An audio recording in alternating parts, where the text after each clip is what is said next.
Hi there everybody, it's Sally Cathcart here and welcome to Tuesday's Teaching Tips. Now, it's Tuesday, but I'm not at home. I'm actually in America, as many of you know, in Baltimore at the MTNA conference. So I thought, well, why just use me? In fact, I've gone to our best friends these days, Knerr and Katherine Fisher from Piano Safari. So they're going to give me the iPad, and welcome Catherine and welcome Julie, and they're going to be giving us our Tuesday teaching tips. Over to you two. Thank you. So we thought today we'd quickly go back and forth and talk somewhat about the benefits of rote teaching. So the first benefit we find is motivation. When you have a student coming into the lesson and they're beginners and they're just getting acquainted with the piano, we want to give them really great sounding pieces they can play right from the start rather than waiting for them to build up enough skill to read notation. So we have really recommended and seen the great benefits of introducing rote pieces in the early stages of lessons. The next benefit is concentration. Most of the rote pieces that we teach are much longer than the beginning reading pieces that students might be working on at the same time. And because they're longer, it develops their concentration. And that also gives them the discipline for repetition that's so necessary to become a great pianist. We want our students to play their pieces over and over again. And because they're longer and they're so motivating, the students want to play them over and over again. Another benefit is that rote pieces can teach students how to recognize pattern and form, and that music is constructed using these elements. So if you imagine a student's only taking pieces from the notation, sometimes it's easy for them to miss this fact.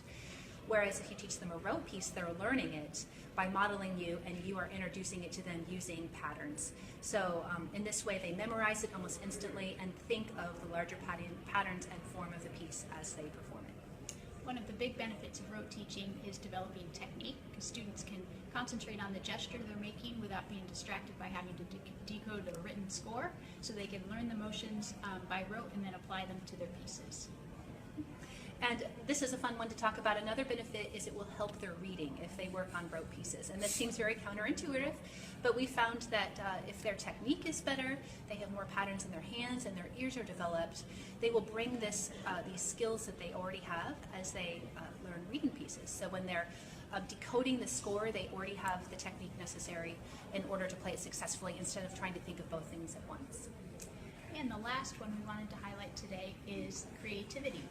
And this is a really exciting one that we've been exploring more and more, the connection between teaching pieces by rote and students' creativity, because when they have a lot of pattern pieces or patterns in their hands that they've been using in their rote pieces all over the keyboard, those are the patterns that they have in their hands that they use to improvise and create music with.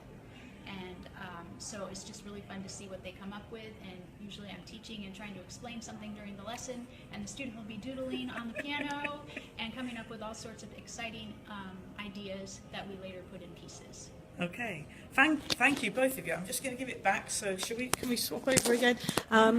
So playing by rote, getting your pupils to play by rote might be something that is a bit counterintuitive, as Catherine said to some of you, but they're wonderful books, Piano Safari, and they've got some new publications called Pattern Pieces, which is all about this idea that if we repeat things, and I loved what Julie said this morning in her session, that repetition is a really essential discipline for us to learn as pianists. So do experiment with playing by rote. It goes along with reading, just as Catherine said. It is not against reading. So give it a go, listen to their techniques, go and have a look at Piano Safari. Bye from Baltimore.